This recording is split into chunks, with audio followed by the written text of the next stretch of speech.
Hola doctores, ¿qué tal? Buenos días a todos. ¿Cómo están? ¿Escuchan mi audio? Ya Buen día, aprendí. doctor. Sí, sí, se escucha. Gracias, Anita y Pablo. Muy bien, entonces,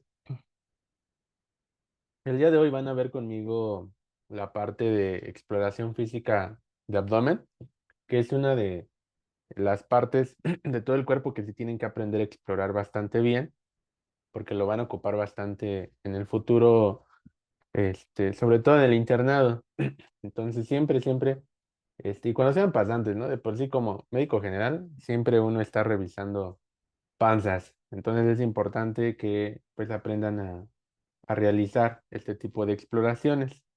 Entonces, ya la presentación la subí al Drive, ¿no? Al día de ayer estuve subiéndoles, está en la carpeta de presentaciones y ya ayer les estuve subiendo varias cosas también al Drive. Por ahí también le subí el ADA, que para quien no sepa es la Asociación Americana de Diabetes, es de 2023 para los criterios de diagnóstico, control y tratamiento, ¿no? Por ahí hay algunos manuales de electro, le subí el Harrison. De semiología, ya vi que Mariel le subió el de Zaragoza, está bastante bueno para la semiología. Y también yo les estuve anoche subiendo el Suros, ¿no? El Suros es uno de los libros que me gusta bastante para la exploración física. Trae un montón de maniobras que ya ni el mismo Google conoce, porque ya es un libro un poco viejito, pero está bastante bueno para la exploración física. Entonces le subí el Suros. También está el Argente, aunque el Argente la verdad no es de mis preferidos, más que las imágenes que trae de las maniobras. Pero bueno, igual, ¿no? Está en PDF. Están también las guías de práctica clínica. Les subí las guías de práctica clínica. Están en un archivo compreso. Están estas que son las de primer nivel, el compendio, por así decirlo, guías de práctica clínica de primer nivel. Y están las guías de práctica clínica de segundo nivel, que pues como saben tenemos que estar conociendo bastante bien para aprender, ¿no? Este tipo de conceptos y criterios de diagnóstico y tratamiento pues en el futuro. Entonces, por eso es la importancia de tenerlas presentes, ¿no? Y más que ahorita que van a estar rotando ya en ciclos clínicos o quien ya lo rote, pues siempre les van a preguntar qué dice la GPD, sobre todo las de primer nivel, ¿no? Que son las más importantes como médicos generales que serán algún día. ¿Y qué más? También les subí otro, por así decirlo, carpeta compresa, donde van a encontrar, se llama Cuidados del paciente con diabetes mellitus. En esta carpeta que está, solo la tienen que descomprimir.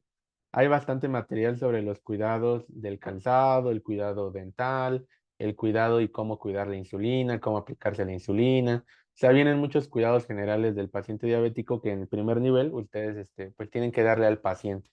Entonces, hasta vienen flyers de qué tipo de calzado es el más óptimo para el pie diabético, etcétera, ¿no?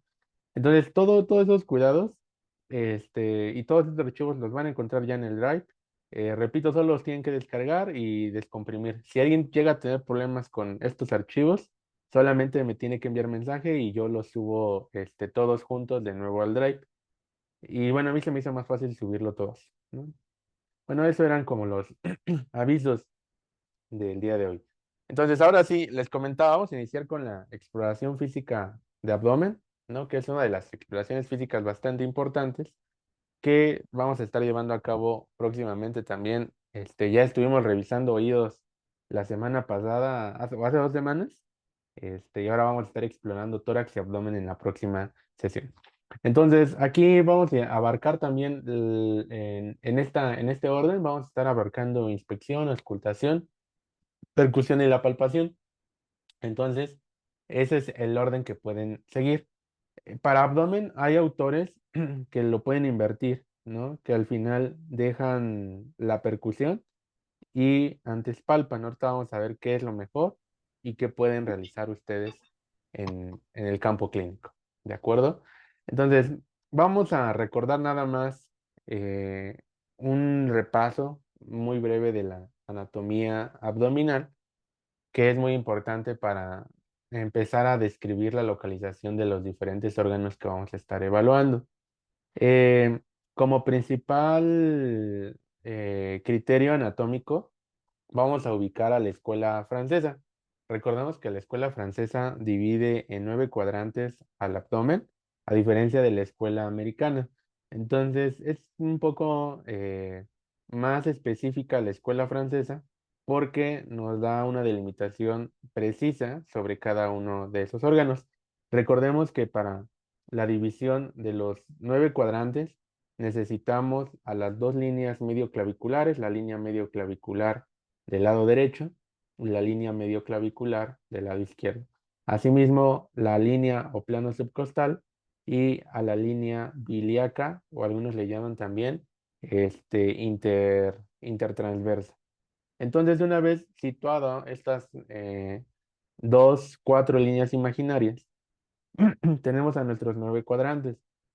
Si empezamos de derecha a izquierda, de superior a inferior, tendríamos al cuadrante número 1 que corresponde al hipocondrio del lado derecho.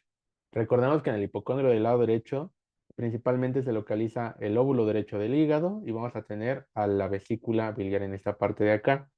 A nivel del epigastrio, recordemos que se conoce también como la boca del estómago, ya que ahí se localiza principalmente el estómago junto con el lóbulo izquierdo del hígado. Recordemos que en algunos pacientes que son de complexión muy delgada, la aorta abdominal que va pasando muy posterior al epigastrio y al estómago, se puede llegar a palpar en esta parte de acá el pulso, o si no, en algunos casos se puede observar cómo late esta parte del epigastrio en el paciente de una complexión bastante delgada. Y por último, en el hipocondrio del lado izquierdo, recordemos que aquí se sitúa anatómicamente el vaso, ¿no? Uno de los este, órganos o vísceras macizas muy importantes que se van a estar lesionando en el trauma abdominal, ya que recordemos que el vaso es uno de es muy maleable y por lo tanto en un trauma abdominal es uno de los órganos que puede llegar a perforarse o que se puede dividir, ¿no? En varias secciones. Sin embargo, también se encuentra el lóbulo izquierdo del hígado, ¿no? Que puede llegar hasta esta parte de acá. Y recordemos que parte del riñón del lado izquierdo se sitúa también hasta la parte posterior del abdomen. Recordemos que el izquierdo es un poquito más alto a diferencia del lado derecho. Por ahí decía mi maestro que una mnemotecnia para recordar o sospechar, así nos hacía la pregunta de ¿cuál es el órgano que en un trauma abdominal va a ser el primero en lacerarse o el primero en el que tú vas a sospechar que está lacerado? Es el vaso, ¿no? Y por así nos decía una frase para recordar que el vaso es el primero que se lacera. Nos decía, acuérdense de la frase de el vaso es de cristal. Así, el vaso es de cristal, ¿no? Como los vasos de mesa que tenemos todos en la cocina, pero ahora haciendo esta analogía, ¿no? El vaso es de cristal. Y así recuerdas que el vaso es de los más delicados que se puede llegar al hacer. Si nos vamos más abajo, vamos a tener al flanco derecho, donde vamos a tener parte del colon ascendente, que es el principal en esta zona, aunque también parte del riñón del lado derecho.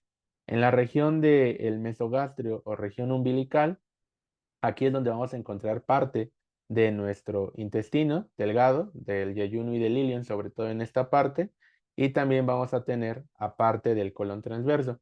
Recordemos que el colon transverso es uno de los órganos que es retroperitoneal y que se puede encontrar en epigastrio, que puede estar en región umbilical o que puede incluso bajar hasta el hipogastrio.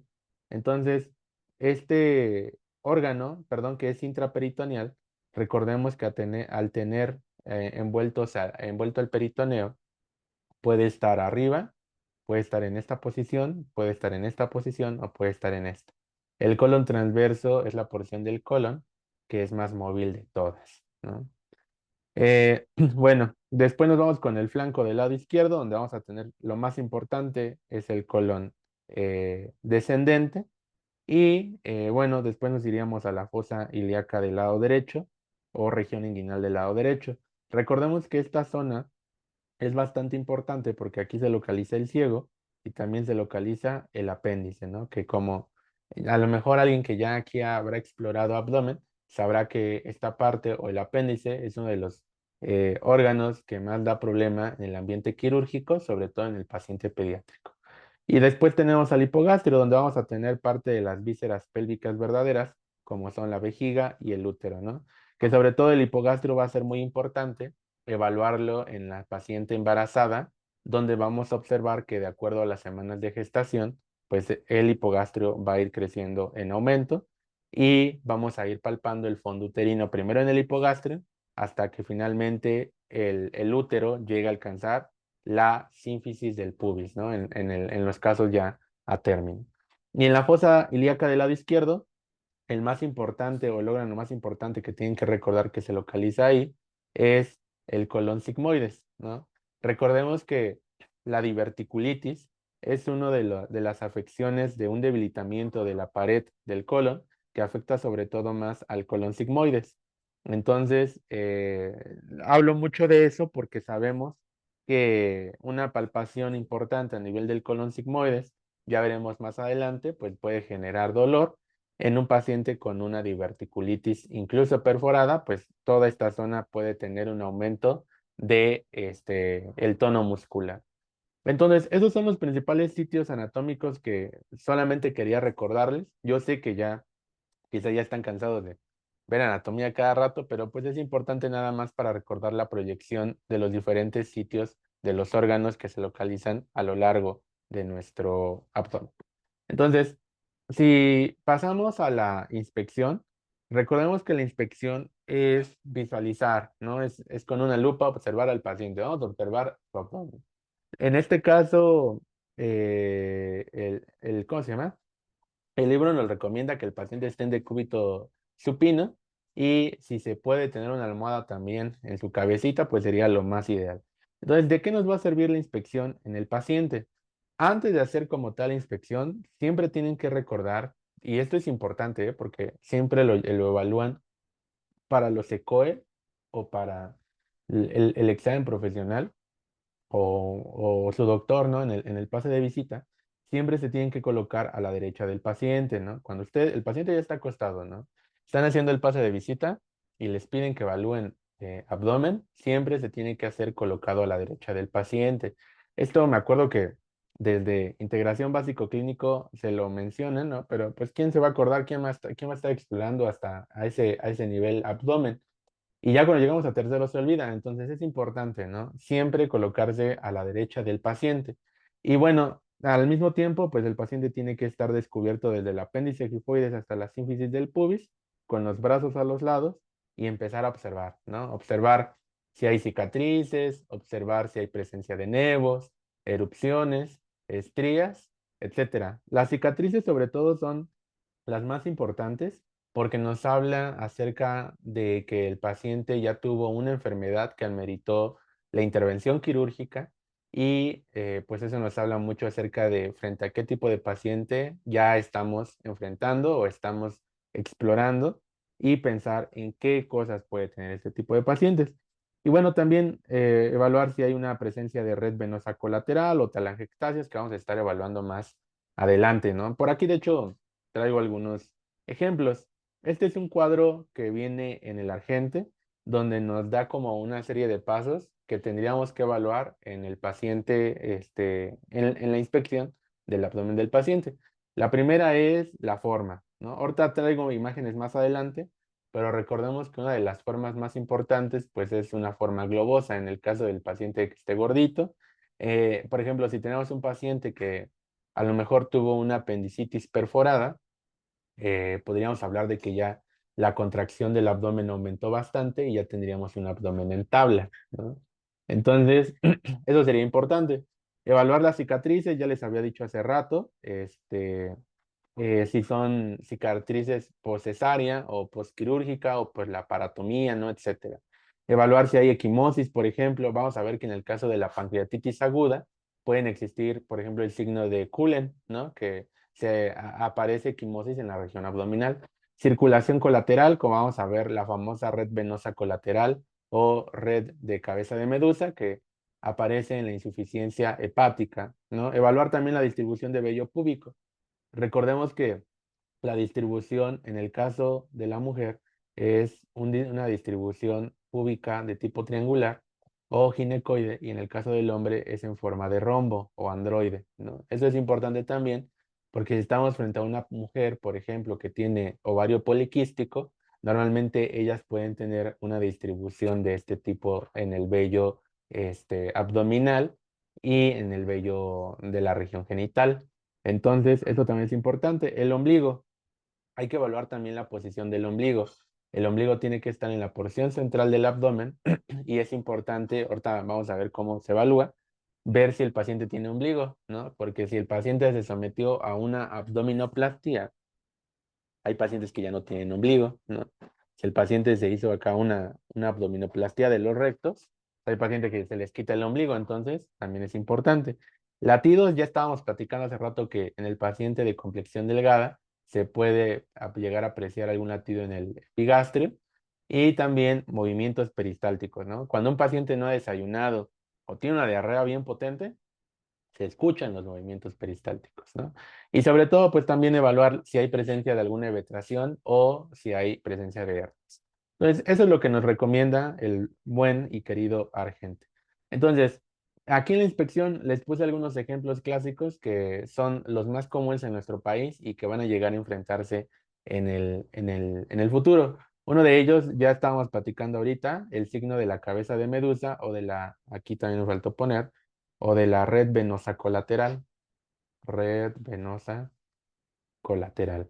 Recordemos que si yo veo este tipo de abdomen, ¿no? En un paciente adulto, pues normalmente es un paciente que tiene antecedentes de alcoholismo crónico y que por ende este paciente ha desarrollado cirrosis hepática.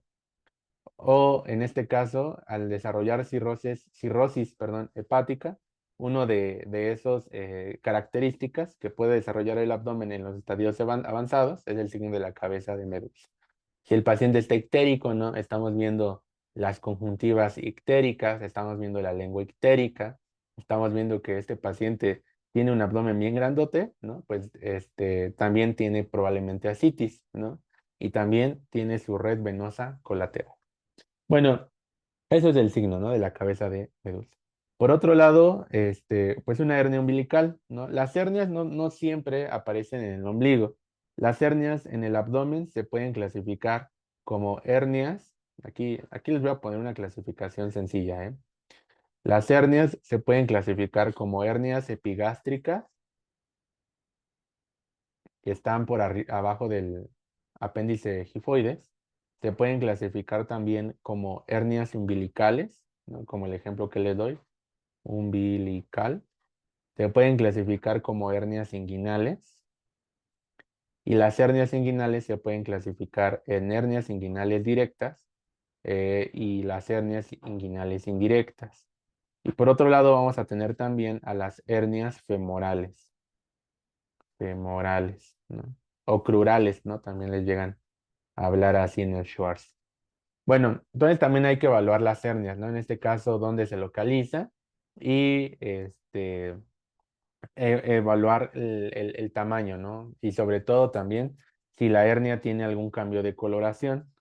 Entonces evaluamos el tamaño, evaluamos la coloración y evaluamos el aumento de tamaño.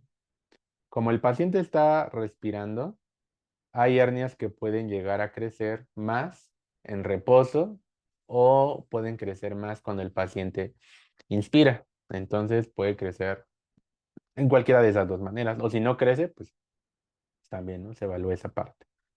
Eh, bueno, y en el caso del embarazo es importante, pues en este caso, evaluar, ¿no? El tamaño del abdomen que va adquiriendo nuestra paciente que está embarazada. No es lo mismo, por ejemplo, observar un abdomen que está así, ¿no? A observar un abdomen que ya está así, ¿no? Supongamos que en este abdomen de la paciente número uno tiene quizá 17 o 15 semanas de gestación, mientras que esta paciente ya tiene 38 semanas de gestación.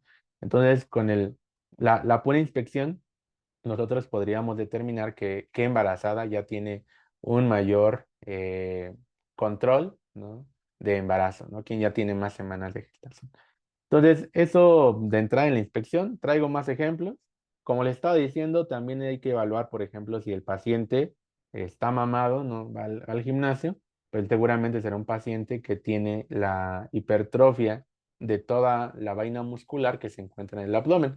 Entonces, también evaluar en este caso, describir, ¿no? Que el paciente tiene hipertrofia abdominal y que, sobre todo, la hipertrofia ocurre más a nivel de los rectos del abdomen y a nivel del oblicuo externo, ¿no?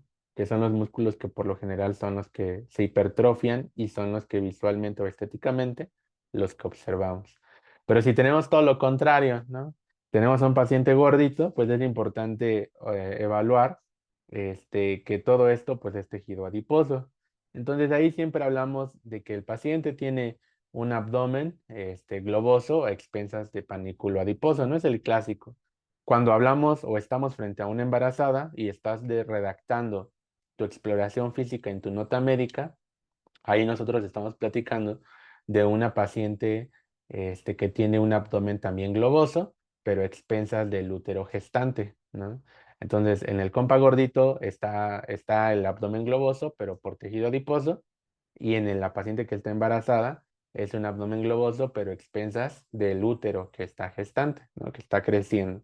Entonces, así se puede evaluar.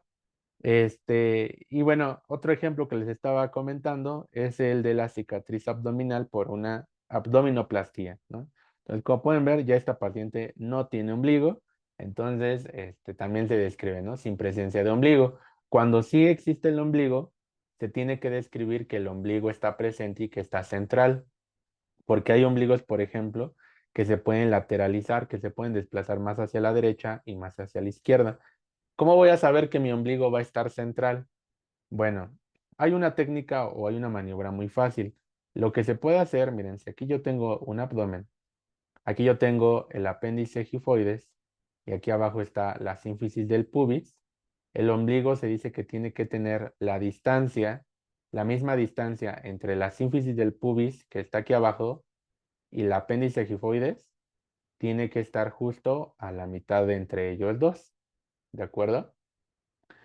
Entonces, esa es la distancia de un ombligo central, ¿no? De un ombligo en esta parte de acá. Otro ejemplo que nosotros podríamos evaluar es la rotura subdérmica secundaria del embarazo. La paciente que llega, ¿no? Que va al hospital, tiene su bebé y que ya está en el periodo de puerperio, ¿no? Pensemos en un puerperio tardío, de hecho desde que está embarazada, ¿no? Pero cuando nosotros tenemos esta ruptura subdérmica es más evidente cuando la paciente da a luz, ¿no? Da el parto y se evalúan más las rupturas subdérmicas. De hecho, coloquialmente las pacientes les llaman estrías, ¿no? Las estrías subdérmicas, ¿no? También se le llama así. O las rupturas subdérmicas secundarias, ¿no? A la expansión de las fibras elásticas de la piel. Igual si vemos un paciente que tiene este abdomen, un grandote, como el primero que les enseñé, pues igual, ¿no? Un abdomen ascítico y que aquí ya se le está empezando a formar la red venosa colateral de la cabeza de medusa, ¿no? Que recordemos que es por la formación de las venas periumbilicales. Y por último vamos a tener al abdomen en tabla.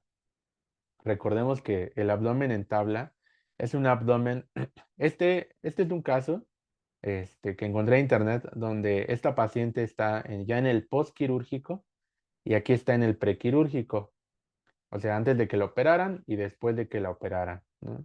Entonces, observen muy bien cómo se dispone un abdomen, incluso se observa muy bien cómo el abdomen está contraído, ¿no? Está bastante contraído. Cuando, por ejemplo, pensemos en una diverticulitis perforada o en una apendicitis que está perforada. Normalmente el abdomen hace una contracción refleja para evitar, ¿no? El dolor como tal y el abdomen se pone tan duro, los músculos empiezan a contraer mucho que da la apariencia de que está rígido y por eso a esto se le conoce como el abdomen en tabla. Y vean la diferencia ya en el postquirúrgico cuando se hace el lavado peritoneal quizá y se retira la sección perforada, pues ya, ¿no? En este caso ya se ve un abdomen con un tono muscular mejor. Entonces, si se dan cuenta, la inspección nos puede decir bastante de qué paciente es al que nos estamos enfrentando. Aquí, por ejemplo, tenemos al paciente, este es de Argente, si no mal me equivoco, donde estamos viendo a nuestro paciente con ascitis y con una hernia umbilical grandota que se encuentra en esta parte de por acá, ¿no? A nivel umbilical y también estoy viendo la red de cabeza de medusa, ¿no? Estoy viendo un abdomen ascítico, un abdomen con la presencia de la red venosa colateral y con una hernia umbilical. Entonces estoy viendo todas esas características juntas en un solo paciente. Ah, miren, lo que les estaba diciendo hace rato. ¿Se acuerdan que el Argente nos hacía las recomendaciones de que también nosotros podemos visualizar este equimosis, ¿no? Entonces, en el caso de la pancreatitis, hay varios signos de pancreatitis aguda, ¿no? Porque la pancreatitis se divide en pancreatitis crónica y pancreatitis aguda. En una pancreatitis aguda, quizá es un paciente que tiene alcoholismo crónico. Bueno, en este tipo de pacientes hay un signo muy característico que era el que le estaba diciendo hace rato, que es el signo de Cullen. En el signo de Cullen aparece equimosis periumbilical, ¿no? Como en esta parte de acá. Y hay otro signo que es el de Gray-Turner. El de Gray-Turner aparece equimosis en los flancos, ¿no? Entonces aquí está el flanco del lado derecho y el flanco del lado izquierdo. Estos son datos clínicos de pancreatitis.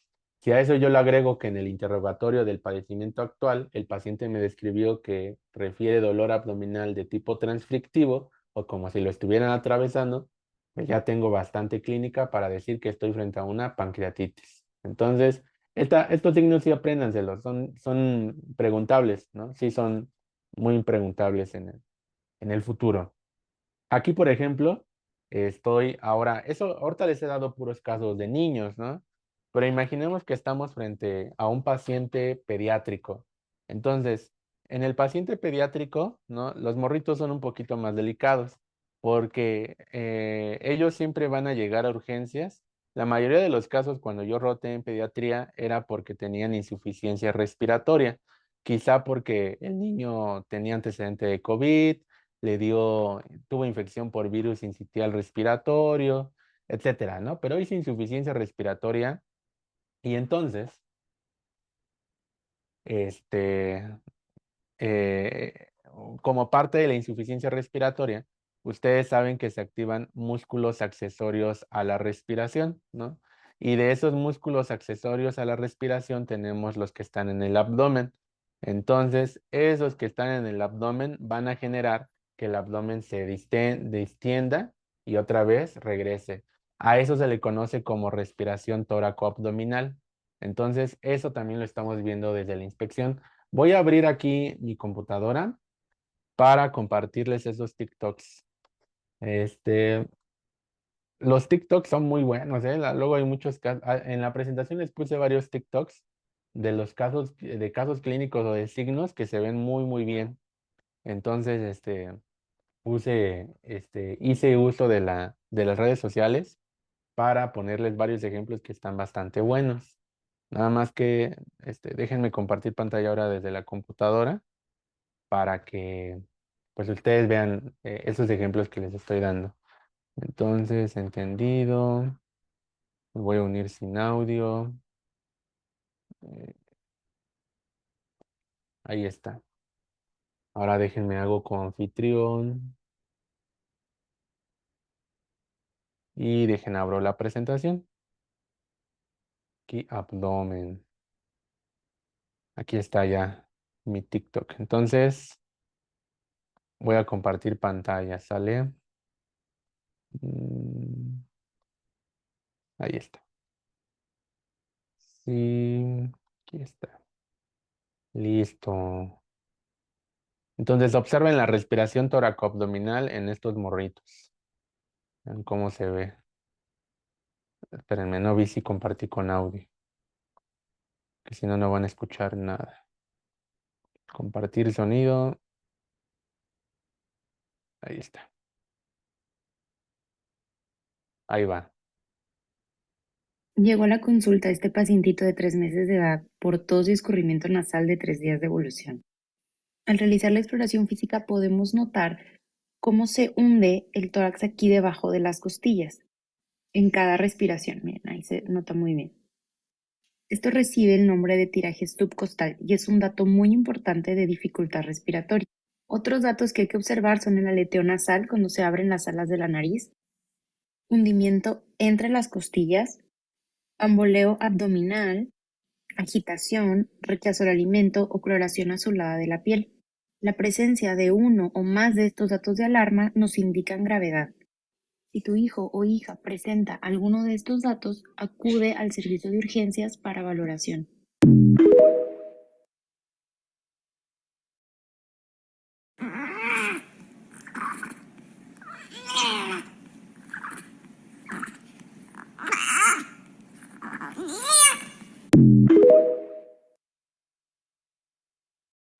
Y ya es todo. Más adelante hay más.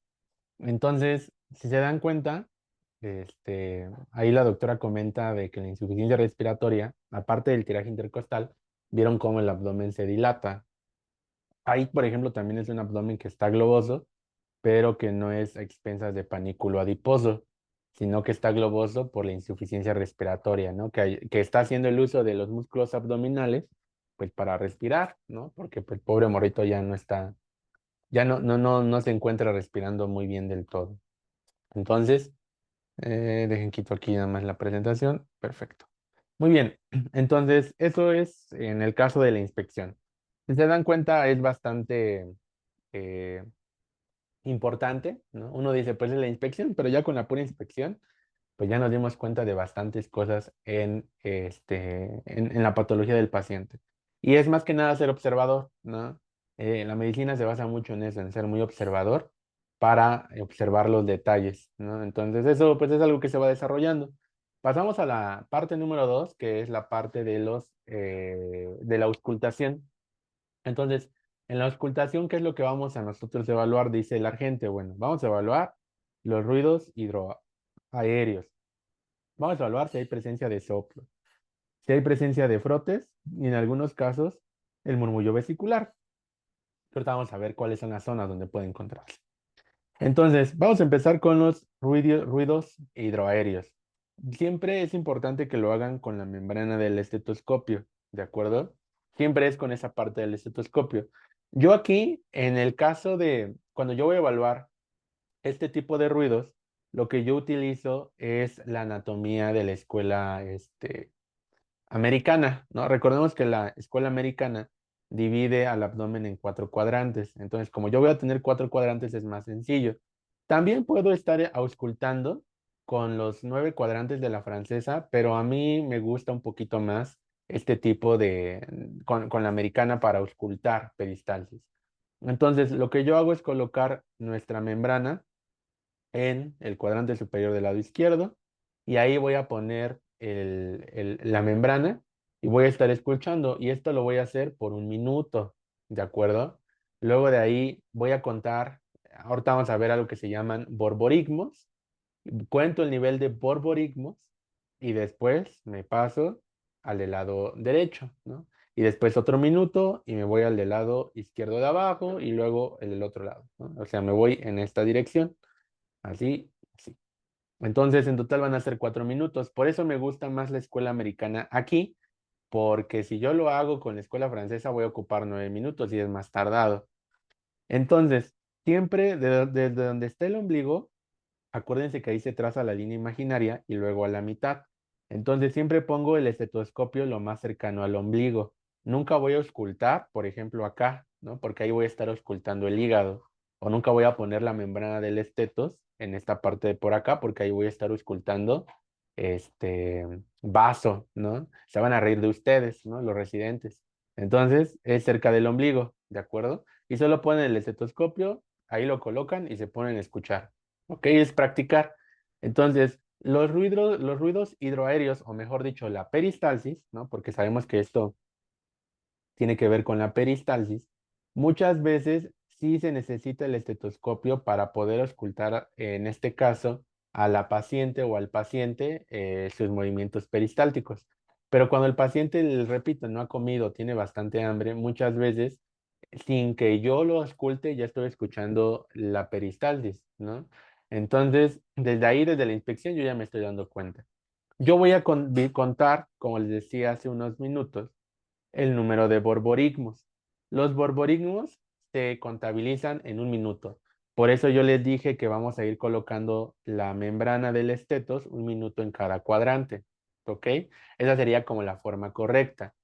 Este tipo de borborigmos, de hecho, hasta también les puse un TikTok para que escuchen la sensación o escuchen el sonido de ellos, ¿de acuerdo?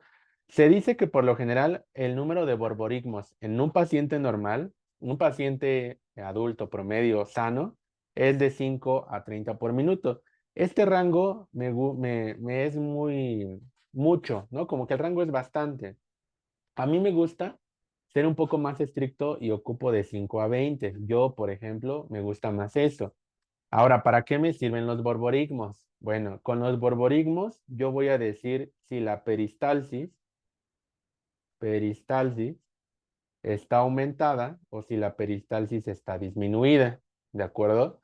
Entonces, si yo tengo una peristalsis aumentada, voy a tener borborigmos por arriba de 30, tomando en cuenta lo que yo les puse aquí en la presentación o lo que dicen los libros, ¿no? Si yo tengo una peristalsis o unos borborigmos de 4, pues ya, ¿no? Tengo una peristalsis hiporreactiva, ¿no? Así se le dice. Peristalsis presente, porque sí hay peristalsis, pero ya con el número de borborigmos yo puedo decir si la peristalsis es hiperreactiva o si es hiporreactiva. Hiporreactiva. Entonces, para eso me sirven los borborigmos. Por ejemplo, si pienso en un paciente que tiene peristalsis disminuida, que está hiporreactiva, puedo pensar en una oclusión intestinal tardía o puedo pensar en un hilio mecánico. Si yo tengo un paciente que tiene peristalsis aumentada, puedo pensar en una oclusión intestinal temprana o puedo pensar en un chorrillo, ¿no? En un chorro, ¿no? Una diarrea. Normalmente siempre las diarreas se acompañan de una peristalsis aumentada, ¿no? Si yo tengo una peristalsis aumentada, y veo que el paciente está deshidratado y que tiene fiebre, pues puedo pensar en una gastroenteritis, ¿no? Además de las heces, claro. Entonces, eso es importante para que vayan como detallando más su exploración física. Y les digo que pueden ser audibles a distancia. Si son bastantes, se escuchan sin el estetoscopio. Y esto se produce por el movimiento del líquido con el gas que está en el intestino. Voy a proyectarles de nuevo la pantalla para que vean ese TikTok de cómo se escucha.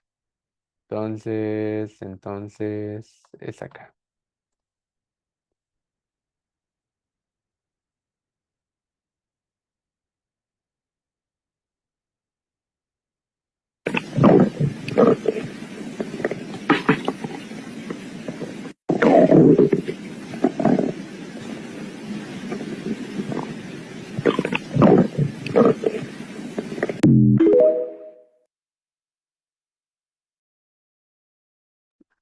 Voy a reproducirlo una última vez, ¿vale?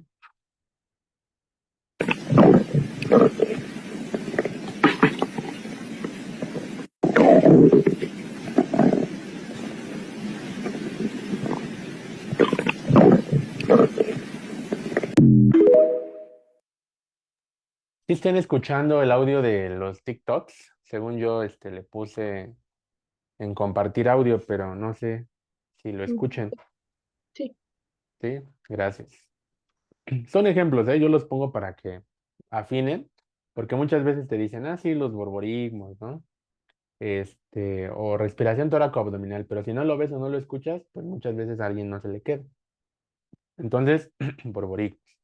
Bueno, en cuanto a los soplos abdominales, bueno, los soplos siempre en a nivel abdominal se pueden auscultar pues a nivel de la aorta abdominal, ¿no? Aunque en menor medida de las arterias renales y de la mesentérica superior, por ejemplo, en el síndrome del cascanueces, cuando hay una compresión de la arteria mesentérica superior y la vena renal del lado izquierdo, se puede generar este tipo de soplos. Pero lo más común es de la aorta abdominal. Siempre, lo más común es a nivel de la aorta abdominal. Y el soplo por lo general es a nivel sistólico y está presente en todas las sístoles o lo sistólico y tiene irradiación siempre hacia las carótidas. o incluso se puede escuchar también la irradiación hasta las carótidas por la comunicación, ¿no? Pues ya saben que las arterias siempre se comunican. Entonces, eso sería todo en el caso de la auscultación y podríamos pasar ahora a hablar acerca de la percusión.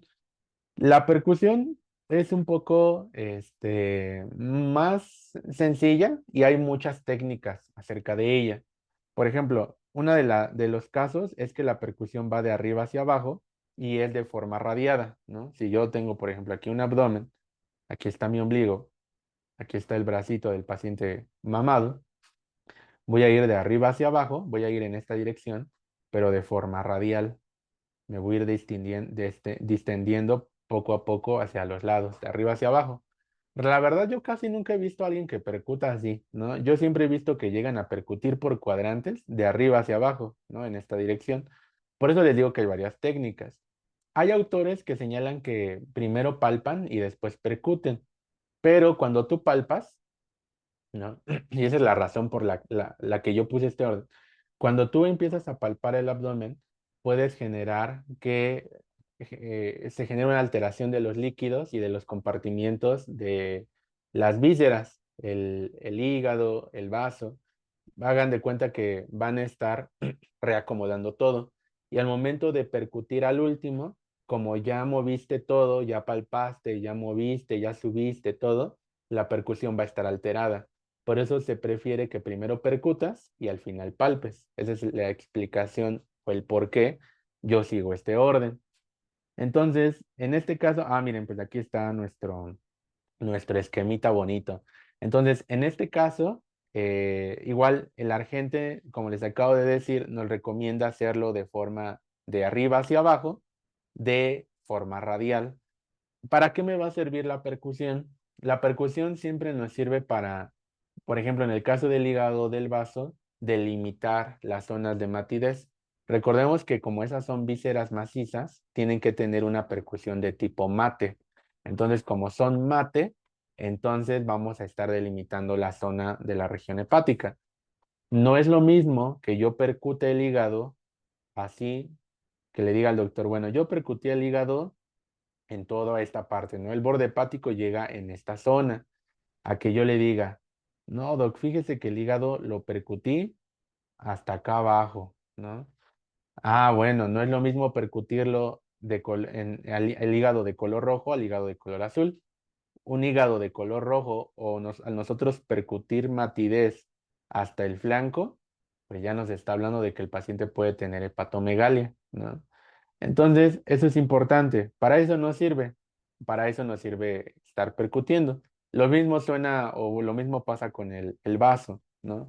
Recordemos que el vaso no es palpable a menos de que el paciente sea muy, muy flaquito, pero también con la percusión nosotros podemos delimitar el área esplénica, ¿no? También en el caso de una hepatoesplenomegalia, pues ya con la percusión nos estaría ayudando. Entonces, aparte de esas zonas, hay una zona o una región anatómica, ¿dónde está? Hay una zona o una región anatómica que no sé si la han escuchado en clase, que se llama espacio semilunar de Trabú, ¿de acuerdo? Este espacio semilunar de Trabú es muy importante. A mí, yo lo llegué a estudiar o a explorar en algunos pacientes en mis años de estudiante y del internado. Miren, aquí se los voy a dibujar y ahorita les pongo el TikTok, ¿no? Entonces, miren, fíjense muy bien. Este espacio semilunar o de Trabú es un espacio que está delimitado entre el tórax y el abdomen, que tiene una forma de semiluna o una forma triangular, más o menos así, ¿no? Es un espacio que está hueco. Bueno, no como tal hueco, pero hay aire, ¿no? Está aire. Entonces, si está hueco, quiere decir que al percutir, yo lo voy a percutir timpánico, ¿no? Voy a percutir aire. Entonces, imaginemos que yo tengo un paciente que tiene esplenomegalia. Entonces, tengo un paciente que tiene esplenomegalia y le creció el vaso. Y miren, invadió el espacio de Trabú. Y como el vaso es algo sólido, al momento de que yo percuto el espacio de Trabú, voy a estar percutiendo mate. ¿no? Vas a percutir algo sólido. Entonces, como ya no percutes timpánico y estás percutiendo mate, tú puedes sospechar de que el paciente también tiene crecido el vaso. Ese es en un caso, ¿no? Cuando un paciente, y esto sucede también sobre todo del lado izquierdo, ¿no? Aquí lo importante también es pensar no en el vaso, sino que ahora piensen en un paciente que tiene derrame pleural, ¿no? Que toda esta parte se le acumuló de líquido pleural. El paciente tiene un derrame. Entonces tiene derrame pleural. Es del lado izquierdo. Todo esto es pensando en cosas del lado izquierdo, porque el espacio de Trabú está del lado izquierdo. Entonces, si yo estoy pensando en un derrame pleural del lado izquierdo, porque a mi paciente es un paciente con insuficiencia cardíaca y tiene derrame pleural, igual yo voy a percutir el área de Trabú y si también se escucha mate, quiere decir que ya está ocupado por agua, ¿no? Entonces, ya no está timpánico. Para eso me sirve el espacio semilunar de Trabú. Voy a ponerles el siguiente TikTok, que como pueden observar está ahí, donde este doc nos va a explicar un poquito más. Entonces, vámonos aquí. Hola, seguimos con percusión. Un datico importante es mencionar el espacio de Traube. T-R-A-U-B de Barranquilla E. Traube, en honor el apellido de quien lo detectó o lo identificó por primera vez. El espacio de Traube tiene una limitación superior que se encuentra realmente relacionado con la punta del corazón o el ápice. ¿Ya? El inferior, el borde inferior, es el borde costal. Por dentro limita con el borde inferior del hígado y por fuera con la matidez esplénica. Entonces aquí participan 4 estructuras anatómicas para que se forme ese espacio virtual llamado Traube. Punta del corazón, vaso, borde costal y la matidez esplénica. Pero ¿cuál es la importancia de este espacio de Traube? Normalmente en el espacio de Traube, usted al percutir debe percibir timpanismo, pero si percibe un sonido mate, estamos frente a un paciente con derrame pleural izquierdo. Izquierdo, muchachos, porque espacio de Traube del lado derecho no existe. Las relaciones que le acabo de mencionar, entre otras, punta del corazón y el vaso corresponde al hemitórax izquierdo. Entonces, si un paciente tiene matidez a la percusión en el hemitórax izquierdo, o es derrame pleural izquierdo. Le hago énfasis, porque en el examen escrito y en el examen oral, los docentes le preguntan sobre la importancia semiológica del espacio de Traube para hacer derrame pleural izquierdo. Sin embargo, algunos se equivocan. Bien, pasemos ahora al método más importante en el examen físico de sistema respiratorio y es la auscultación. Nosotros siempre hemos sugerido utilizar un fonendo de buena calidad. Vale la inversión. Hay fonendo. Hola, seguimos con percusión. Un datito. Listo, ya esa parte ya no nos importa mucho. Solo quería que vieran los límites del espacio de Trabú. Entonces, esa es la importancia. Y como dijo el doc, solo importa la del lado izquierdo. Por eso hago hincapié en esa parte del lado izquierdo. Y no solamente se piensa en el derrame pleural, les digo que se puede pensar en agrandamiento del vaso también y que puede invadir el espacio y que también nos puede hacer pensar en un tumor del lóbulo izquierdo del hígado. Como el lóbulo izquierdo del hígado llega hasta el hipocondrio del lado izquierdo, o sea, hasta acá, recordemos que el hígado va de hipocondrio a hipocondrio, entonces también nos puede hacer pensar en eso, ¿ok? Entonces el espacio de Trau. Y bueno, no lo olviden. En el caso del paciente que llega a tener ascitis, se recomienda, o yo lo llego a hacer con el paciente en decúbito lateral. Esto es sobre todo para que el agua o el líquido ascítico se acumule en el espacio inferior. Por gravedad, el agua o el líquido se va a acumular en esta zona. Entonces, cuando yo empiezo a percutir, y aquí hay otra técnica, ¿no? Esta es otra técnica de percusión. Cuando yo empiezo a percutir de arriba hacia abajo, ¿no? Lo que yo voy a generar es que primero yo ausculte timpanismo y luego yo ausculte matidez, ¿no? Entonces eso es algo importante. Yo también puedo estar percutiendo, ¿no? Percutiendo timpanismo y luego matidez. Yo también puedo estar percutiendo el paciente con ascitis en decúbito, ¿no? Decúbito dorsal. Y entonces voy a tener algo que se conoce como tablero de ajedrez. Si yo tengo a un paciente que está acostado y empiezo a percutirlo, ahí los 9 cuadrantes, voy a percutir zonas timpánicas, zonas de matidez, zonas timpánicas, zonas de matidez, zonas timpánicas y zonas de matidez. El agua está distribuida en varias zonas. Entonces ahí a eso se le conoce como tablero de ajedrez, porque voy a tener zonas timpánicas, zonas de matidez, zonas timpánicas y zonas de matidez. Eso también pasa, por ejemplo, en la oclusión intestinal. Como hay zonas donde el paciente tiene popó, hay zonas donde el paciente tiene aire, también hay zonas donde voy a tener zonas timpánicas y zonas de matidez. Entonces a eso se le conoce como tablero de ajedrez. Entonces, esa es una forma de evaluar también la citis en la percusión para empezar a percutir, ¿no? Aquí, del lado derecho, de una vez les puse la maniobra de la ola o maniobra de Margagni, o la maniobra de la onda ascítica o de la oleada, ¿no? También. ¿En cuál consiste? Que vamos a colocar nuestra mano en esta parte del abdomen y con esta mano de acá vamos a empezar a dar golpes en el abdomen haciendo que el agua por medio de onda se vaya hacia el otro lado del abdomen y nosotros vamos a sentir o palpar cómo el agua choca con nuestra mano. Entonces es una maniobra así. Creo que tengo una imagen, les puse una imagen aparte que está, está hasta abajo. Aquí está, miren. Igual se las puse en palpación, ¿no? El signo de la oleada o de Margagni, ¿no? Les digo, nosotros vamos a estar poniendo, puede ser la mano a la mitad del abdomen o puede estar hasta el otro lado.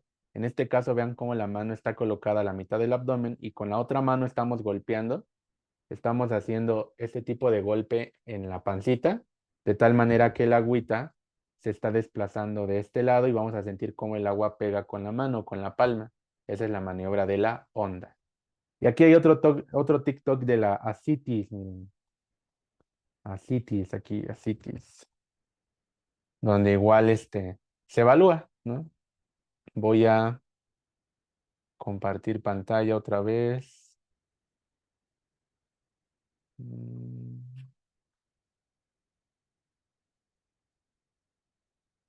Ahí va. ¿Cómo saber cuando el abdomen aumenta por líquido? Signo de la ola. Colocas tus manos de cada lado. Con una mano golpeas suavemente y con la otra sentirás un choque de ola líquida. Matidez cambiante. Se escucha como tambor cuando hay gas y mate cuando hay líquido. Definimos una línea en donde cambia el sonido. Ponemos a la persona de lado. Ok, se vino hasta acá arriba, ¿no? Ok, la otra raya estaba acá. Cambió más o menos de aquí hasta acá.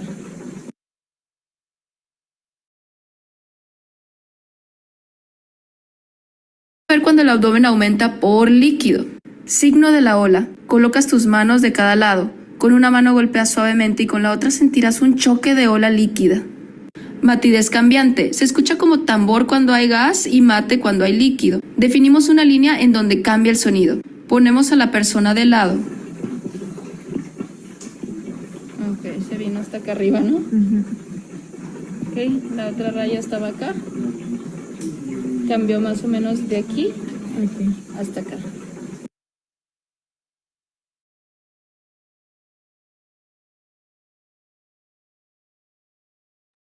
Muy bien. Entonces, ¿Cómo? ya vieron cómo se hace la maniobra de la ola, ¿no? Para ver su signo.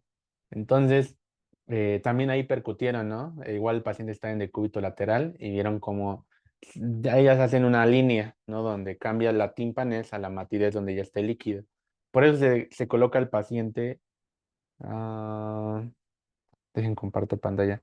Por eso se coloca el paciente en decúbito lateral para poder visualizar el líquido por gravedad se desplaza hacia abajo y el aire se queda arriba, ¿no? Entonces, ah, en- comparto pantalla acá porque ya me estaba confundiendo. Muy bien, ahí está. Aquí me preguntan, dice, ¿qué pasa cuando el paciente tiene obesidad? Bueno, cuando el paciente tiene obesidad, ahí no hay como tal líquido, sino que simplemente es tejido adiposo que está encima del plano muscular y ahí por lo general siempre solo vas a encontrar timpanismo a la percusión, ¿no? Timpanismo, timpanismo, timpanismo, ¿no? Entonces es muy diferente ver un abdomen asítico, donde ahí sí vas a encontrar el cambio de matidez a timpanismo o viceversa. Y además el paciente que tiene ascitis, pues es un paciente que tiene alcoholismo crónico, que tú vas a ver que está ictérico, ¿no? Quizá con el signo de la cabeza de medusa, puede tener dificultad respiratoria, ¿no? Saturando al 70, quizá, disnea, ¿no? Y en algunos casos puede también tener edema, ¿no? De miembros o edema palpebral. Bueno, llegamos a lo más importante, ¿no? Que es la palpación. O sea, todo es importante, ¿no? Pero ya ahora sí vamos a la palpación. Entonces, en el caso de la palpación, recordemos que igual el paciente tiene que estar en decúbito supino y pues es muy importante la palpación, ¿no?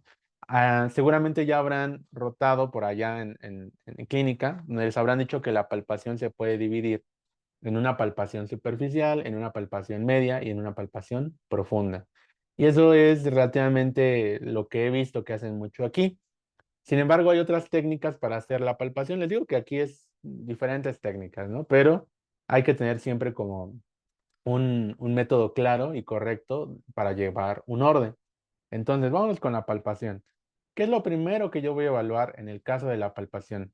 Bueno, en el SUROS, por ejemplo, se nos hace la recomendación que lo primero a evaluar son los reflejos cutáneo mucosos.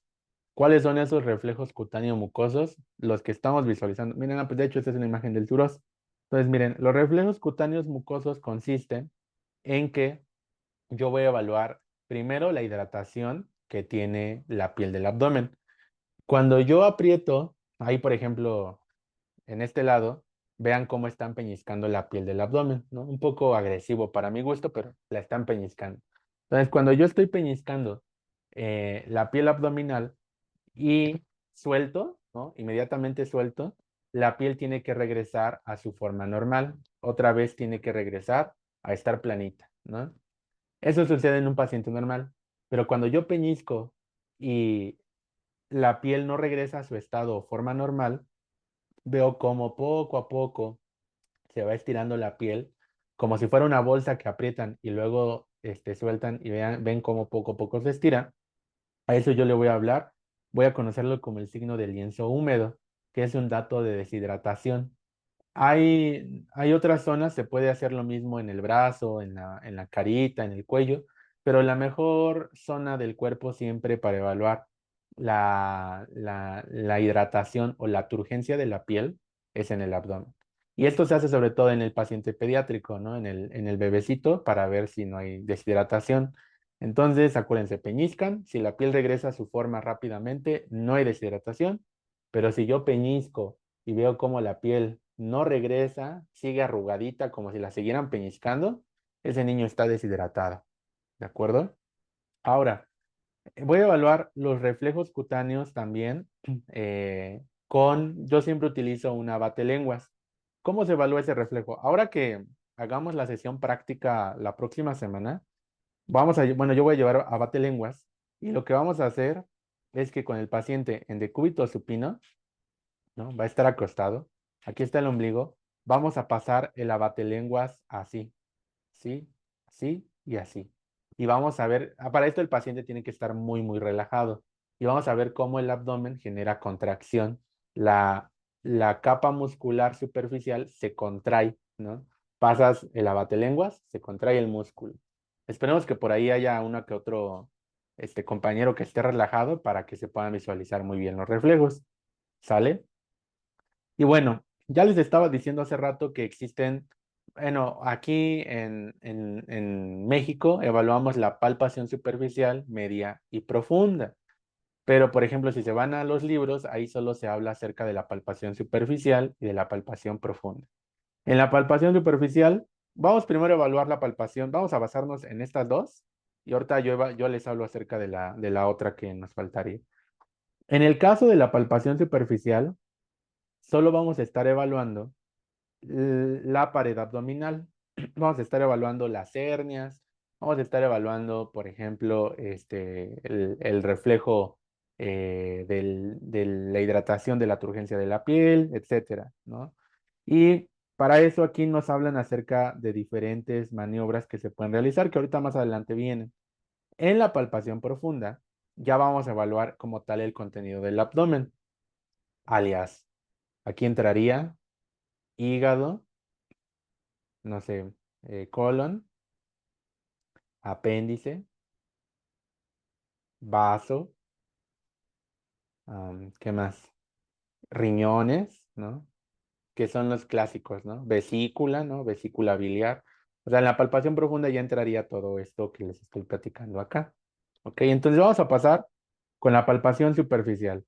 En la palpación superficial, nosotros podríamos evaluar las zonas donde hay hernias. Y ya aquí está la clasificación que les estaba diciendo hace rato.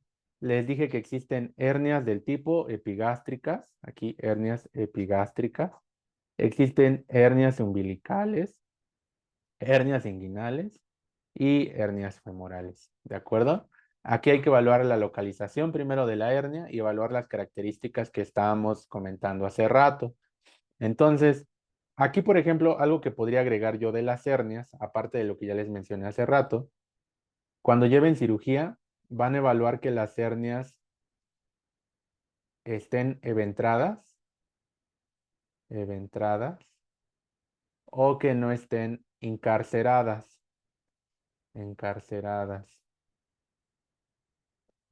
¿A qué se refiere esto? Normalmente hay pacientes que llegan a tener hernias, pero no se notan mucho. Pero cuando el paciente puja o cuando el paciente respira, la hernia se hace presente. Entonces, ahí nosotros vemos si la hernia se eventra con la maniobra de Valsalva. Es decir, la hernia o la bolita sale al pujar, ¿no? O si no, ¿de acuerdo? O si se hace más grande, ¿no? Porque hay hernias que llegan a hacerse más grandes. Incarcerada, yo le llamo cuando una hernia está afuera, ¿no? Como por ejemplo esta, pero tiene una coloración morada. Cuando hay una coloración morada, quiere decir que ya hay un compromiso vascular, que la misma hernia está comprimiendo a los vasos sanguíneos que le dan irrigación a esta zona del cuerpo y que por eso está haciendo que la hernia esté morada, ¿de acuerdo? Y eso es lo que también yo puedo evaluar de cada una de estas hernias, ¿no? Bueno, ¿qué otra cosa puedo utilizar en la palpación superficial? Esta maniobra yo no la he visto mucho en el ámbito clínico, que es la maniobra de Galambos. La maniobra de Galambos, lo que se va haciendo es que con la mano izquierda, con los dedos en esta posición en garra, se va presionando poco a poco el abdomen de una manera superficial para evaluar dónde hay dolor. Básicamente para eso nos sirve. Está la maniobra de Obratsau, ¿no? Que también nos dice que es básicamente como la de Galambos, pero lo que nos hace es hacerla que en vez con la mano en garra, la hacemos con la región de la mano en la eminencia tenar, con esta parte de acá. Entonces vamos haciendo la palpación a nivel de los 9 cuadrantes, empezando desde el hipocondrio izquierdo hasta la fosa ilíaca izquierda, ¿no? Vamos así, sí, así, así, así. Entonces, esa también es otra forma. La palpación superficial se hace también con la de chapoteo o la del besuqueo gástrico. En esta, por ejemplo, ponemos las manos como si estuviera nuestra mano dando un besito y vamos haciendo esta maniobra apachurrando, ¿no? Ya las vamos a ir haciendo, ¿no? Por eso se llama de chapoteo, ¿no? Como que vas dándole un besito a cada región anatómica del abdomen, ¿no? La palpación superficial, ya les dije que es con el abatelenguas, y vámonos a la palpación profunda, que es lo que nos importa mucho en el paciente, este, pues en cualquier paciente, ¿no?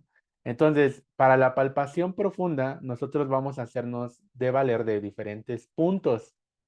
Por ejemplo, el punto de McBurney. El punto de McBurney, que ya veremos más adelante que es un punto importante de evaluar en la apendicitis, o por ejemplo los puntos ureterales, ¿no? El punto ureteral superior, ¿no? El punto ureteral medio, ¿no? Que estaría en esta parte de acá. Ahorita vamos a ir evaluando todos. Les puse esta imagen del argente porque me gusta mucho cómo se proyecta los diferentes puntos de irritación peritoneal, ¿no? Por ejemplo, el punto cístico, que vamos a ver a rato en la maniobra de Morphy, el de McBurney, el de los puntos ureterales, el punto de Morris, ¿no? Que estaría en esta parte de acá. Entonces, me gusta mucho cómo se traza. Yo, por ejemplo, no sabía, hasta que leí el argente, que el punto cístico se puede trazar desde la axila hasta el ombligo y sería justo a la mitad, ¿no? Yo siempre me había aprendido que de la línea medio clavicular a nivel del noveno cartílago costal, pero hay otra línea, ¿no? Aquí el argente nos menciona que puede ser desde la axila hasta el ombligo y a la mitad, ahí está tu punto de cístico, ¿no? El punto de Morph, ¿no? Entonces apréndanse este diagrama en su mente porque vamos a estar ocupándolo más adelante para las diferentes patologías en la patología quirúrgica abdominal. Entonces, vamos a empezar con el colon. Como nosotros ya sabemos dónde se produce o dónde en este caso está el colon, en qué cuadrantes abdominales, vamos a delimitarlo con el marco cólico. Entonces, con las manos, yo siempre a la hora de palpar, ya en una palpación profunda, yo coloco mi mano dominante arriba, la no dominante abajo, y lo que yo voy a hacer es empezar a palpar. Puede hacerse de esta manera o puede hacerse al revés. Entonces, voy a ir palpando desde el hipocondrio izquierdo, epigastrio, hasta llegar al hipocondrio derecho, ¿de acuerdo? Y ahí voy a estar haciendo esta palpación. Entonces, si yo quiero palpar todo el marco cólico, pues recordemos que hace rato ya vimos que el marco cólico se puede palpar desde la fosa ilíaca del lado derecho hasta la fosa ilíaca del lado izquierdo. Nosotros vamos a ir palpando toda esta zona. ¿En qué pacientes voy a pensar en la palpación del marco cólico? Bueno, pues lo voy a hacer en los pacientes, ¿dónde está? Lo voy a hacer en los pacientes en los cuales sospeche de colitis, ¿no? Por lo general la colitis es más frecuente en el paciente que está en las mujeres, que son pacientes que llegan o tienen antecedentes de que no han tenido evacuaciones en varios días y que además refieren mucho dolor, sobre todo en esta parte o en la fosa ilíaca izquierda del abdomen. Entonces, un dolor en el marco cólico, por ejemplo, nos puede hablar simplemente de que hay un acúmulo de gas a nivel del colon. Le tomamos una radiografía y efectivamente, ¿no? Aquí tenemos todas estas zonas negras llenas de gas que se encuentran en todo el colon ascendente, el colon descendente y por aquella parte del sigmoides. Entonces, muy sencillo. Si pasamos al apéndice, el apéndice será uno de los que será como su pan de cada día y desde ahorita seguramente ya habrá quien les habrá preguntado acerca de los puntos apendiculares. Entonces, para evaluar apéndice hay un montón de puntos apendiculares, un montón, un montón. Aquí yo les puse este cuadro que es del MIPSITO, ¿no? Para quien no conozca el MIPSITO, es un libro donde vienen las especialidades básicas y viene, está muy bueno, ¿no? Si un día lo pueden conseguir. Yo lo tengo en PDF, voy a subírselos al direct. Pero no es la edición nueva, ¿no? Ahorita ya está el MIPC, creo. Pero no cambia mucho, la verdad. Entonces, hay muchos signos apendiculares, ¿no? La última vez que leí, ya había, no sé si más de 100 puntos apendiculares. Pero a lo que voy es de que sí se los tienen que aprender, no los 100, pero por lo menos los de esta tabla. Sí, necesito que se los aprendan para la próxima clase práctica, que es el 30 de septiembre. Vamos a evaluar todos. Entonces, ahorita más adelante traigo TikTok de cómo se evalúan, pero siempre, siempre en cualquier pase de visita les van a preguntar acerca de los puntos apendiculares. El que todos se aprenden siempre es el de, ¿dónde está? El de McBurney, ¿no? Que es dolor a la palpación en el punto de McBurney, ¿no? Y aquí hasta te dice dónde está el punto de McBurney. Entonces les puse esta tablita porque está muy buena, ¿no? Que se dice que es en el tercio externo de entre la espina ilíaca anterior superior y el ombligo, ¿no? Que ya estaremos evaluando en la próxima sesión eh, práctica. También, por ejemplo, el de Bloomberg, ¿no? Sabemos que el de Bloomberg también se conoce como el signo de rebote, ¿no? Que igual ahí traigo un TikTok, que es palpar, ¿no? Y retirar la mano bruscamente y vamos a ver que el paciente refiere dolor al retirar. Entonces, rebote. Pero, por ejemplo, está el del obturador, está el del psoas, el de Robson también es de los más usados, el de talopercusión, el de Dunphy, el de Lance. Entonces, necesito, ustedes por lo menos para los próximos años se tienen que aprender 5, ¿de acuerdo? A evaluarlos. Entonces, los vamos a empezar a realizar la próxima clase. Les dejo este cuadro para que se los aprendan muy, muy bien, porque los va a salvar de cualquier pase de visita. Por aquí traigo unos TikToks de cómo se hace, por ejemplo, algunos, no están todos, pero sí están los más frecuentes, los tradicionales. Voy a compartirles el video, el TikTok. Ah, aquí está.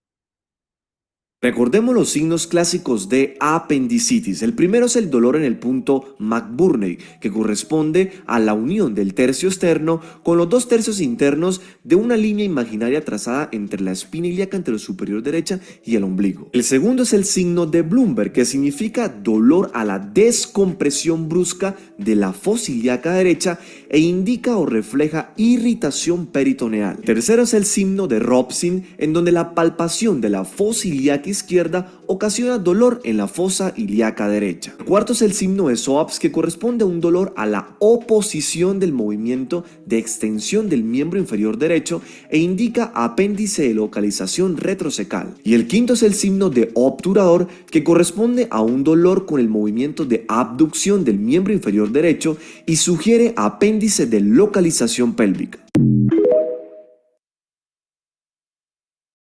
¿Sabes qué nombre recibe este signo? Lo que estás observando se conoce como signo de Bloomberg. Consiste en descomprimir de manera brusca la pared abdominal después de haber realizado una presión profunda en ella. Se considera Bloomberg negativo si no hay presencia de dolor. Por el contrario, se considera Bloomberg positivo si visualizamos dolor, lo que es indicativo de irritación peritoneal. Si este dolor se localiza en la fosa ilíaca derecha, estaríamos hablando de una apendicitis. Espero te sea útil.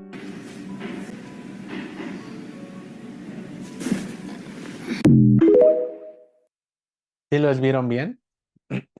¿Pudieron observar, ver bien los dos?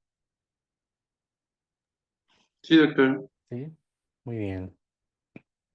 ¿Vieron el de Bloomberg? El dolor de Bloomberg o el signo de Bloomberg o de rebote aparece cuando presionas y quitas la mano, ¿no? Cuando quitas la mano tiene que aparecer el dolor y vean cómo el paciente hasta se dobla, ¿no?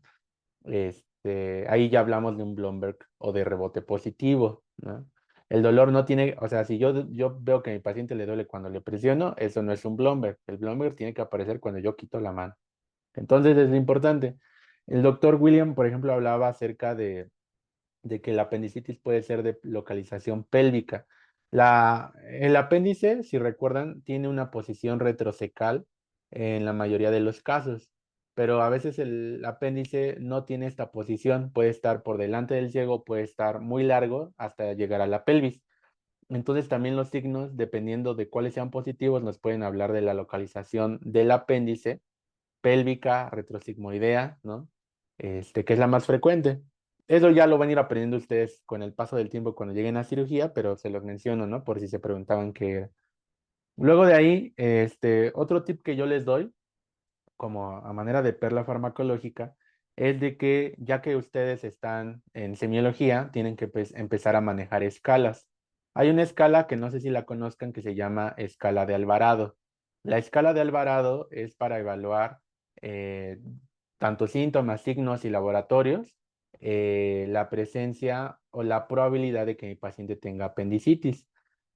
Normalmente eran 10 puntos. Ya la escala de Alvarado modificada quitó esta última de la desviación a la izquierda de neutrófilos. Entonces, esa ya no cuenta. Entonces, ahora son 9 puntos en total. ¿Qué es lo que vamos a evaluar aquí? Síntomas, evaluación o migración del dolor. Una apendicitis, por lo general, siempre empieza en el ombligo. Te dice, doctor, es que a mí me dolía el ombligo, pero de repente el dolor ya se me movió a la fosa ilíaca derecha. Entonces, ojo, nunca vayan a decirle a alguien o a un cirujano que el dolor apendicular o una apendicitis es localizada. La apendicitis es un dolor migratorio que se mueve, ¿ok? Entonces ya con eso le damos un punto. Si el paciente no come, no ha comido, pues otro punto. Si tiene vómito, náuseas, otro punto. Dolor en el cuadrante inferior derecho, 2 puntos. Si tiene Bloomberg o rebote, 1 punto. Si tiene fiebre, 1 punto. Leucocitosis de 10,000, ¿no? Leucos de 10, ¿no? Ahora que ya lleva en laboratorio, 2 puntos. Y ya con esto yo sumo el puntaje y aquí está la interpretación. Entonces, siempre en un pase de visita también les van a decir cuánto tiene de Alvarado el paciente, ¿no? Y les va a decir, bueno, tiene 7 puntos, ¿no? Eso quiere decir que la probabilidad se salta de que tenga apendicitis. Entonces, la de Alvarado es la más famosa, ¿no? Créanme, se las van a preguntar. Yo lo que he hecho a lo largo de estos años, y un tip que les puedo dar, es que impriman estas escalas, porque hay un montón de escalas, ¿no? Triadas, ¿no? Es lo que yo hago, voy imprimiéndolas y las como que en Nico, no las traigo aquí, las dejé en Tlaxcala, pero yo las imprimo, ¿no? Y ya así, a manera de que como flashcards, nada más las voy viendo.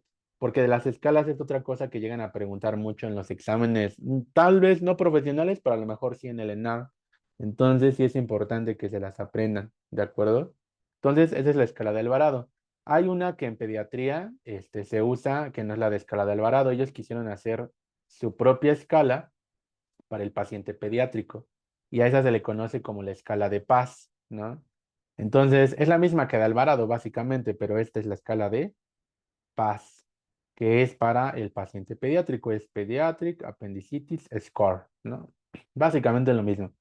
Entonces, aquí lo que evaluamos también son síntomas, signos y laboratorios. Aquí sí se toma en cuenta la neutrofilia y de igual manera evaluamos cada una de estas características que les menciono. Nada más que en los signos, por ejemplo, se agrega el de Dunphy, que es el de la tos, el de talopercusión, el de hipersensibilidad, que es el de Bloomberg, y dolor en la palpación de la fosa ilíaca derecha, ¿no? Y fiebre, ¿no? Entonces, igual aquí está la interpretación. Igual les recomiendo que se aprendan esta escala sobre todo cuando lleguen a pediatría, ¿no? La que más les recomiendo que se aprendan ahorita es la de Alvarado. Esa es la principal, ¿ok? Entonces, chequen la de Alvarado y la próxima sesión en la sesión práctica vamos a estar fingiendo pacientes, ¿no? Les voy a decir, miren, este paciente tiene anorexia, no tiene náuseas ni vómito, sí tiene fiebre, tiene rebote, no tiene leucos, ¿cuánto tiene de Alvarado? Y me van a decir qué interpretación le dan a ese puntaje de Alvarado, ¿sale? Bueno, y bueno, hay otra triada que es la triada de la FOI. De la FOI es la triada de la apendicitis clásica que igual se tienen que aprender, la cual consiste en dolor en la fosa ilíaca derecha, contracción muscular refleja, que quiere decir que cuando yo palpo el abdomen, y para eso lo tienen que palpar en un niño, pero cuando palpan el abdomen, como el paciente tiene apendicitis, un mecanismo protector del abdomen es que el abdomen se pone duro, ¿no? Cuando tú no lo tocas está hablando, pero cuando ya vas a palpar, el abdomen se pone duro, ¿no? Como un mecanismo compensatorio o de protección para que al momento de que tú toques el apéndice, el paciente no tenga mucho dolor, entonces el abdomen se contrae, se pone en tabla, por así decirlo. Y la hiperestesia cutánea, ¿no? De que cuando tú tocas el abdomen, pues genera dolor, ¿no? Esa es la triada que también se las van a llegar a preguntar en los pases de visita. No sé si alguien ya la conocía, pero si no, ahí está, ¿sale? Bueno, llegamos al buen hígado. Entonces, del hígado, ¿qué tenemos que saber? Bueno, el hígado se puede palpar ya sea de manera monomanual o de manera simple. De manera monomanual, solamente es irlo palpando con la mano, ¿no? En esta posición y ir delimitando el borde inferior del hígado. Hay otra que es la mano en cuchara, ¿no? Que para eso estamos colocando de donde está el borde hepático, donde está el borde costal, que sería acá, vamos metiendo la manita en cuchara, la manita en cuchara, la manita en cuchara. Aquí lo único que evaluamos es el tamaño del borde hepático o de la lengüeta hepática que sale por debajo del reborde costal. Y está la palpación bimanual. A mí esta es la que más me gusta porque con la mano izquierda pones la mano detrás del hígado y con la mano derecha vas palpando, vas haciendo esta especie de peloteo en el hígado. Y esto es importante para ver si hay dolor al momento de la palpación. Entonces también está la palpación bimanual. Esta es otra, la de Gilbert. La verdad, la de Gilbert casi nadie la llega a utilizar. No he visto que la lleguen a utilizar tanto. No sé si los argentinos, ¿no? Como este es del Argente, lo usen más, pero esta no la llegan a usar tanto. También es bimanual y es palpando todo el borde hepático inferior, ¿no? Aquí, por debajo del borde costal.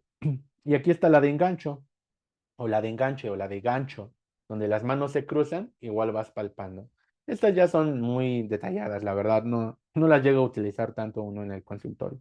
Aquí les traigo, bueno, estas se las había enseñado en percusión, pero aquí les traigo este esquema también de Argente, donde nos dice hasta cuándo o hasta qué costilla sería normal palpar el hígado, ¿no? Sabemos que hasta nivel de la 10 es normal palpar el hígado, por debajo de la 10 ya no es normal y ya no es normal palpar o percutir matidez hepática, ¿de acuerdo? En esta parte de acá. Y bueno, vámonos con la vesícula biliar. Para la vesícula biliar hay un signo que me recuerda mucho a la película de Interestelar, no sé si la han visto, pero este signo se llama signo de Murphy y vamos a evaluarlo con la maniobra de Murphy. Entonces, ¿cómo se evalúa? No tengo un TikTok, no. ¿Cómo se evalúa esta maniobra de Murphy o signo de Murphy? Bueno, lo que nosotros vamos a hacer, y para eso me puedo apoyar de aquí, es evaluar el punto, el cístico. Vamos a ubicar el punto cístico, el punto de Murphy. ¿Cómo lo vamos a ubicar? Desde la axila hasta el ombligo y a la mitad. Esa es una técnica. La otra técnica es a nivel de la línea medio clavicular derecha,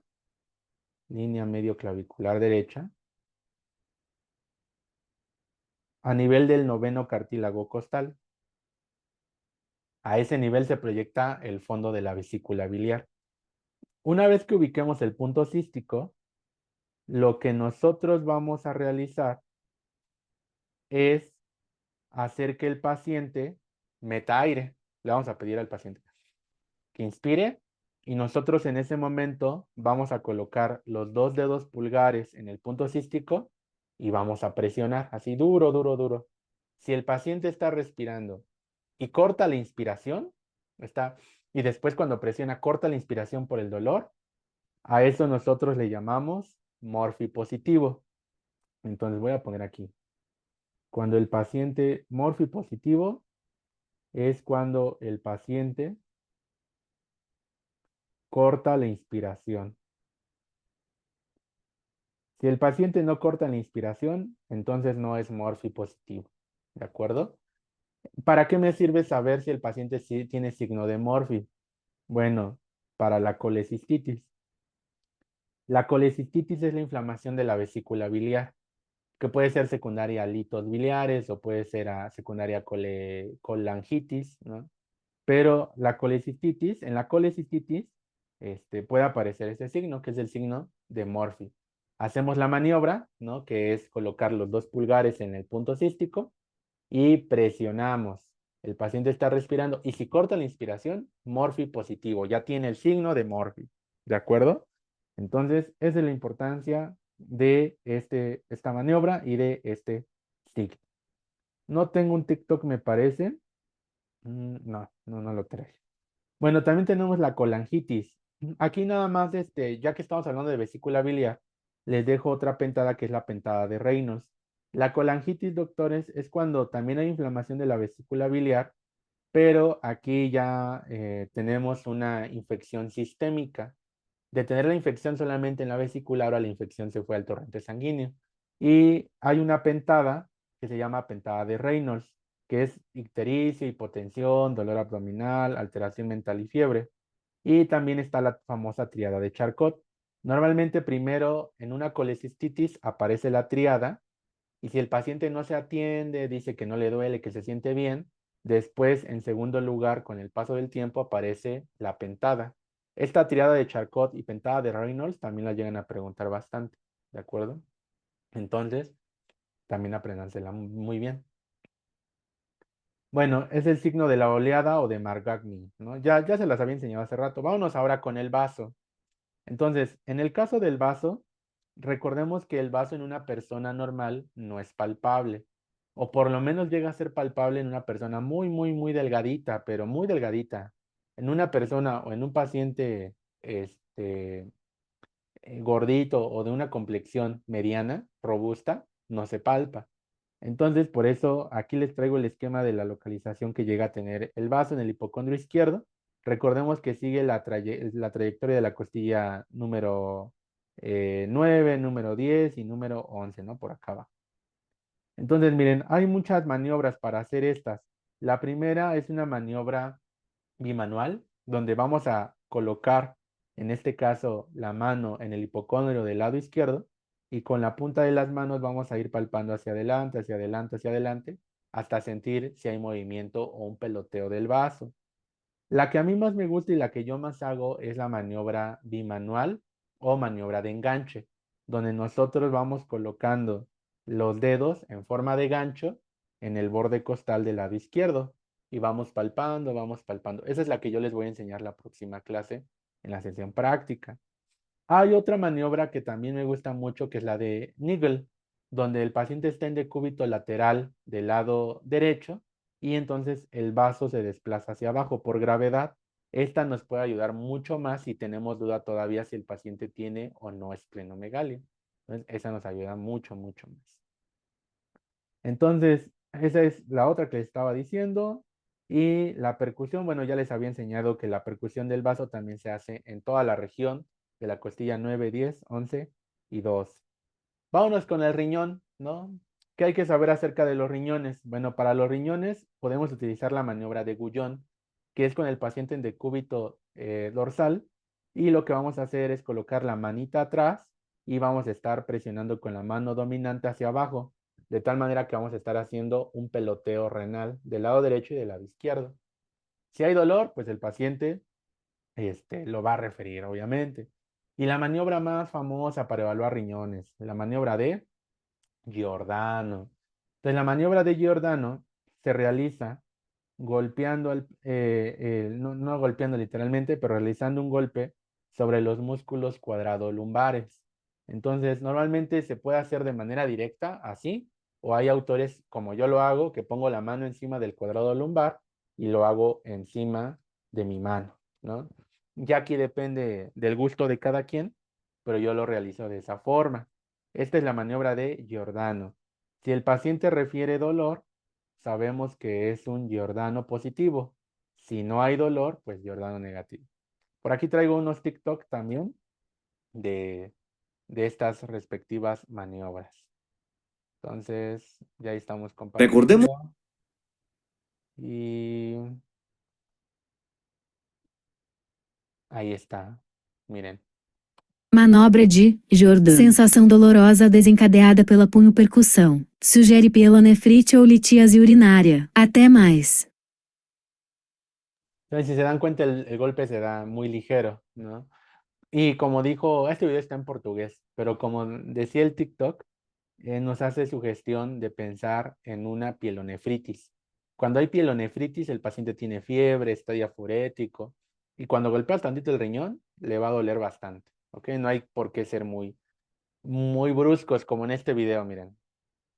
A lo que yo vine fue a esto.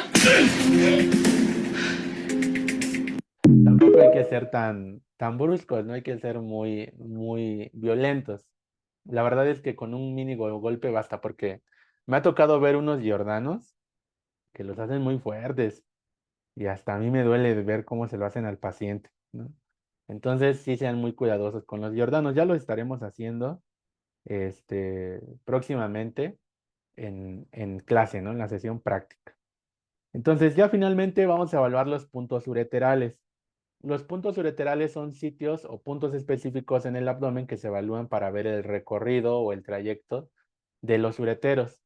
Entonces tenemos dos puntos ureterales superiores Aquí 2 puntos ureterales superiores, 2 puntos medios y 2 puntos inferiores. 2 de cada uno, ¿de acuerdo? Entonces, en consulta en el abdomen solo se pueden evaluar los dos primeros, los superiores y los inferiores, los medios, perdón. Los inferiores, mis estimados, solo se pueden evaluar haciendo un tacto rectal, no se pueden evaluar en el abdomen. Entonces, quien les diga puntos ureterales inferiores positivos, o le hicieron un tacto rectal o les están mintiendo, porque los inferiores solo se evalúan, repito, con un tacto rectal. Que de hecho, aquí, por eso me gusta mucho esta imagen que trae, ¿cómo se llama? Nuestro buen Argente, está hasta arriba. ¿Dónde está? Ah, palpación. Ah, aquí, miren, no lo encontraba. Entonces, el punto ureteral superior está aquí, miren. Se palpa de donde esté el ombligo 2 centímetros al lado, punto ureteral superior. Luego, el punto ureteral medio es a nivel de la cresta ilíaca y cresta ilíaca o espina ilíaca anterosuperior. Se traza una línea y se va a encontrar por debajo del punto ureteral superior a nivel de la línea biiliaca, aquí, en esta parte. Entonces, punto ureteral superior y punto ureteral medio del lado izquierdo y los del lado derecho estarían en esta parte de por acá. ¿De qué me voy a sospechar si hay dolor cuando palpo esos puntos ureterales? Pues de una IBU. Miren, ahí están. Aquí está el ombligo y a 1 centímetro, perdón, a 2 centímetros, aquí ya estaríamos palpando el superior en esta parte. Y luego a nivel del plano biiliaco, por debajo del punto ureteral superior en el plano biiliaco, está el punto ureteral medio, ¿no? Y los puntos ureterales inferiores se palpan, repito, a nivel de un tacto rectal, a los lados, de hecho. Entonces, no es algo muy cómodo, ¿no? No, no porque el paciente diga, ay, es que creo que mi pipí huele mal, le voy a hacer un tacto rectal, ¿no? Ya no va a volver a ir a consulta con ustedes. Entonces, solo evaluamos los puntos ureterales superiores y medios. ¿Para qué evalúo esos puntos? Para evaluar si ya el paciente te dice que tiene disuria, que tiene polaquiuria, que su orina tiene un olor fétida, que se aguanta mucho del baño y que sobre todo es mujer, eso es una IBU, ¿no? Entonces, vamos a darle su trimmetoprim con sulfametoxazol, ¿no? Entonces, mis estimados, para eso nos sirve los puntos ureterales, ¿ok? ¿Tienen alguna duda hasta ahorita? ¿Dudas o comentarios que tengan? No, bueno, por mi parte no. ¿Me entendieron? ¿Siguen despiertos? Sí, doctor. Bueno, ya por último, nada más, vamos a ver un video de la exploración completa, de cómo se realiza una exploración completa de abdomen, ¿de acuerdo? Aquí tengo, bueno, no sé si se los comenté, pero un grupo de doctores de la Facultad de Medicina, allá de la UNAM, lo que hizo fue un libro de semiología, de exploración física, y también hizo videos de cómo se realiza como tal la exploración en el paciente. Entonces, está bastante bueno, nada más que voy a abrirlo, nada más. Espérenme. ¿Dónde está aquí?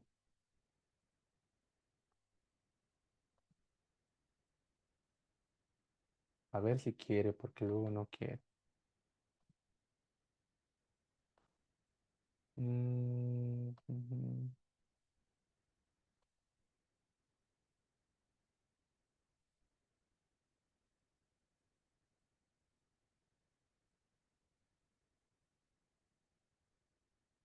Creo que ahí está. No, no me deja. Pero voy a volver a conectarlo.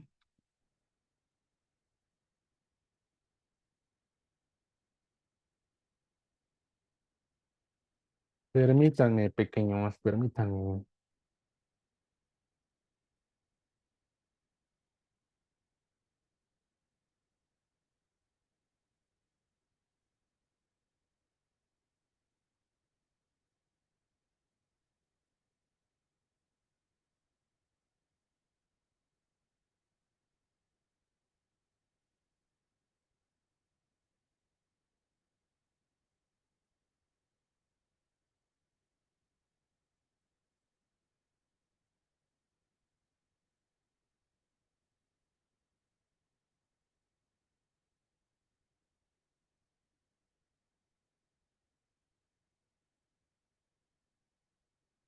Mm,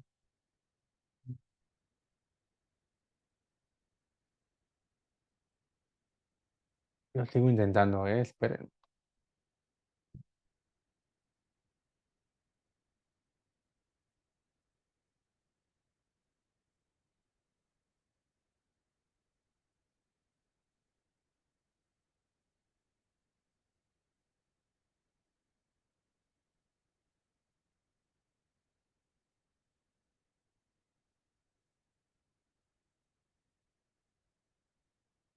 Si no, voy a tratar de reiniciar esta.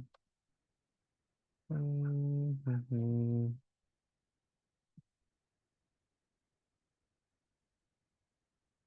Bueno, me voy a reiniciar la computadora y voy a conectar mi cargador. Espérenme 5 minutitos nada más para ver si se puede. Y si no, ya los dejo descansar. Sí, Doc. Descansen tantito.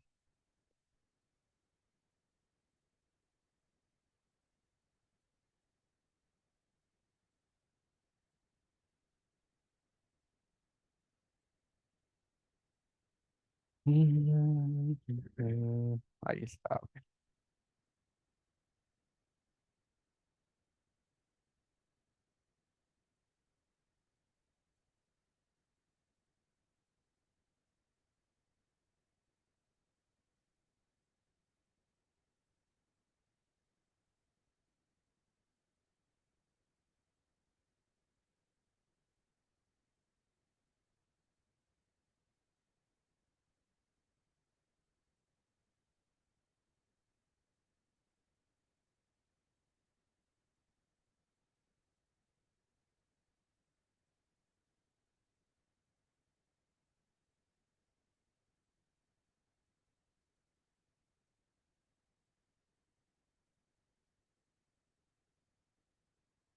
No, no me deja. Bueno, queda pendiente nada más. Se los voy a tratar de grabar en la semana porque no quiere leer el disco. Bueno, ¿tienen alguna duda hasta ahorita? ¿Algo que quieran preguntarme antes de finalizar el día de hoy? ¿Dudas? ¿Comentarios? Doc, mañana, igual a las 9, ¿verdad? Sí es cierto. Abdomen está programado para ayer, hoy y mañana, pero como ya acabamos, entonces, pues yo creo que mañana tienen libre entonces, porque con Mariel iban a ver piel hasta la próxima semana. La próxima semana, el 30, es sesión práctica el sábado y el primero van a ver piel y anexos con Mariel. Entonces, pues mañana descansen, se pueden levantar temprano, tarde, digo. Qué bueno que me preguntas, Doc. Ok, doctor, gracias. Ah, no, quién sabe por qué no quiere. Mm, mm. A ver.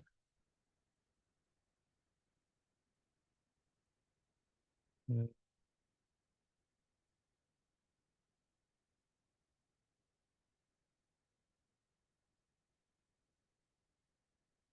No, ya lo intenté, pero no sé por qué no quiere. Voy a revisar y nada más les grabo esa parte. Es como la exploración física ya en un consultorio, pero no me deja abrirlo. ¿Quién sabe por qué? Bueno, lo reviso y les aviso cuando esté el video y lo subo a YouTube. ¿Sale? Les paso el link o en la carpeta. Sí, ahí nos vemos entonces. Cuídense mucho. Bye, Bye. chicos. Gracias, Doc. Adiós, adiós. Gracias. Gracias, doctor.